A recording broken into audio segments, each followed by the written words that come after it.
Hey everyone, welcome back to the channel. This is Trading Futures Live. My name is George. I'm here with Franco. Morning. This is our pre-market analysis for Thursday, June 23rd, 2022. And if we start off, as usual, taking a look at the news today, we have unemployment claims that already happened at 8:30. They came in pretty close to expected. Their current account was worse than expected. After the open at 9:45, we have flash manufacturing PMI and flash services PMI, so something to look out for there at 9:45. And then Powell is testifying again today at Senate hearings at 10 a.m. That's the news for today. We also have natural gas at 10:30. And then on Friday, 10 a.m., consumer sentiment and new home sales. So, like I've been saying all week, Powell's testimony has been the major news event of the week. So we're certainly going to want to keep an eye on that at 10 a.m. And we need to remember that we have PMI at 9:45. If we go ahead and take a look at the market so far overnight, we've got the four major indexes here to the left, and the red dotted line is where yesterday's close happened. So you can see that all four indexes here are above yesterday's close. At this time, we've got the ES is up about 0.5%, NQ a little over 3/4, RTY 0.35 above, and trailing in last is the YM at 0.2% above yesterday's close. Gold is down, the VIX is flat, the dollar is up, and the bond yields continue to drop. Bond yields continue to drop this week. But we are up. If we go ahead and take a look at the charts, this is the daily chart for the ES or the micro ES, and I've had this Fibonacci marked out for the last week at least, trying to see if we retest this 38 or the 50, but most notably is just the fact that we're still inside of this drop from Thursday. Friday broke the low ever so slightly, but closed inside of it, as did Monday, or sorry, this was Tuesday. Monday was a holiday. Tuesday, yesterday closed inside, and today so far, not only are we still inside of Thursday's range, but we are still inside of yesterday's range as well. So no momentum in the overnight so far. Go ahead and take a look at the 30-minute chart, and I'm going to start marking out some of my levels. I'm going to mark here this low right here as pre-market support. I'm going to have the overnight high here as pre-market resistance. That's going to be my levels for the moment. I also have yesterday's high that I'm going to need to keep an eye out for. We have less than 10 points between the overnight high and yesterday's high. So I'm going to want to see a strong bullish move above probably yesterday's high before I were to get long. I wouldn't just want to wait for a long above the overnight high with all of this supply here waiting for me. The overnight low will be my other level to the downside, and then followed by yesterday's low.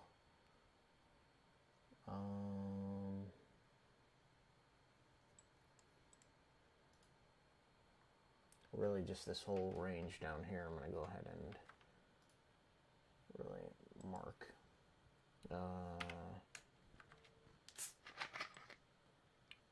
that there, that level there. If we go ahead and look to the upside, let's scrunch this down and see what else we have. Really, we're looking at Thursday's high most likely. Here, this is the drop from Thursday in the overnight, and this high already kind of coincides with filling the gap from Wednesday down to Thursday's open, which happened here. So really I'm looking at, let's call it Thursday's high is going to be my other level. Somewhere in that range if we break out above. If we take a look at the NQ,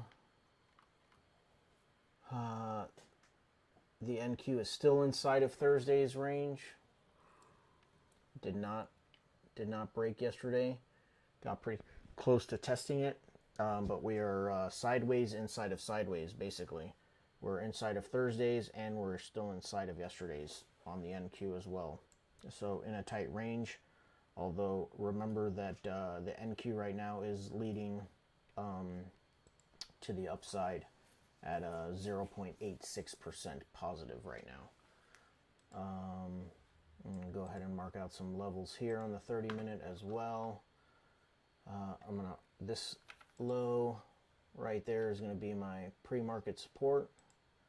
The overnight high is going to be my pre-market resistance. Yesterday's high is going to be my initial resistance. And again, I'm going to mark out just this entire general area, which is the overnight low, as my sorry about that, as my possibly initial resistance level or support level. We also have yesterday's low down here as another level.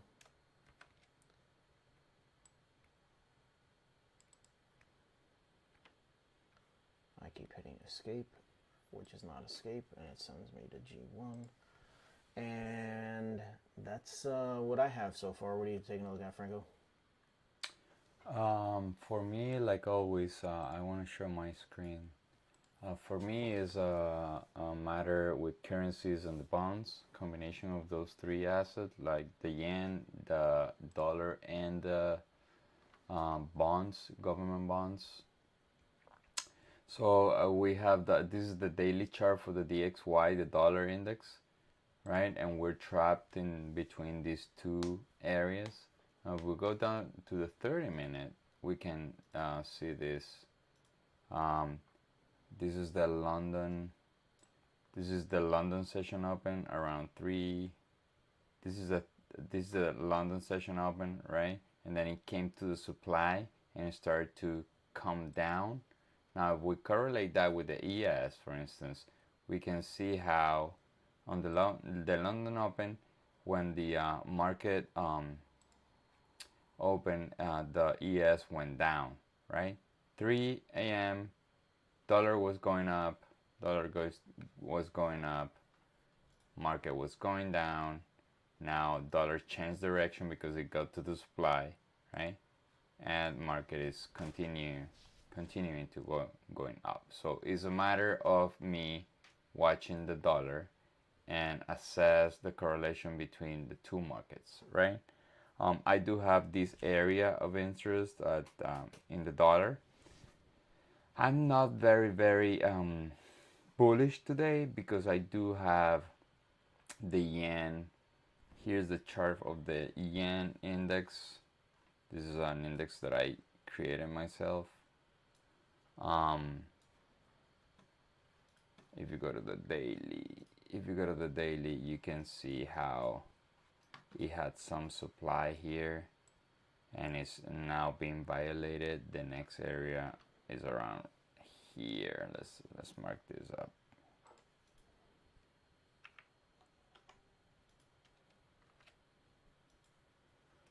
So if the yen gets here, that means a little bit of bearishness for the rest of the markets. And also, let's take a look at the bonds. Here it is, the bonds. This is a 10-year, the one that I like to correlate the most.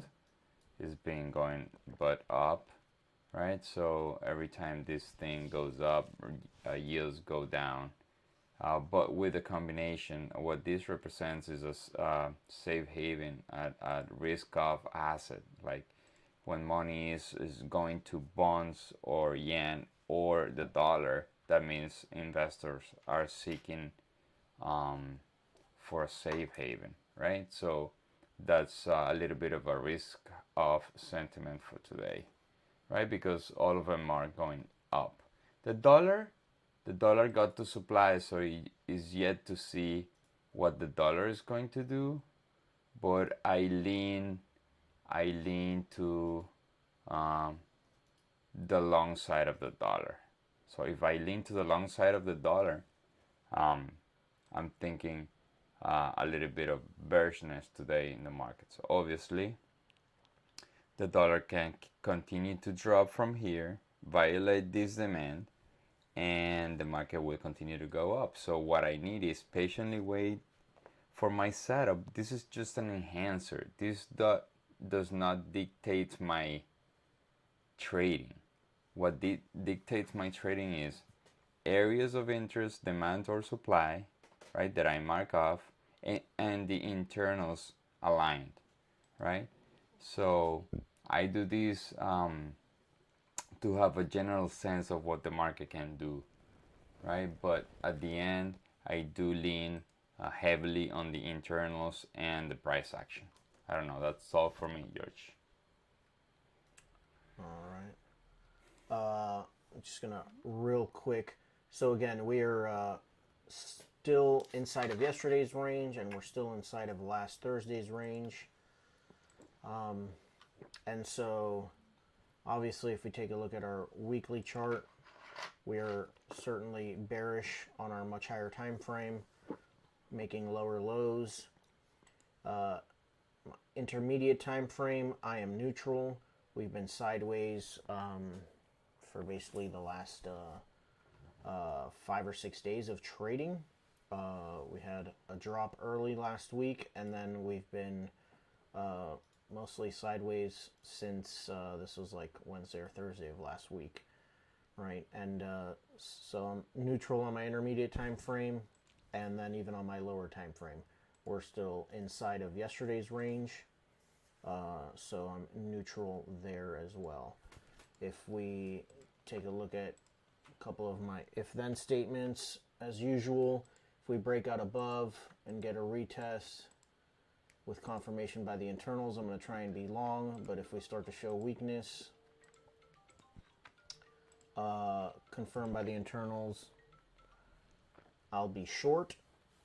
And then breaking the low of this internal or the initial support level there, same, if we get a breakout to the downside with a retest, I'm going to be looking to get short.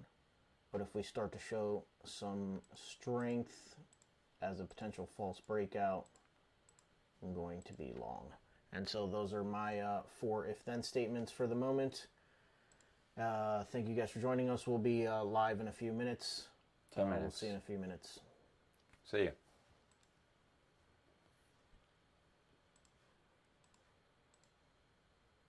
you.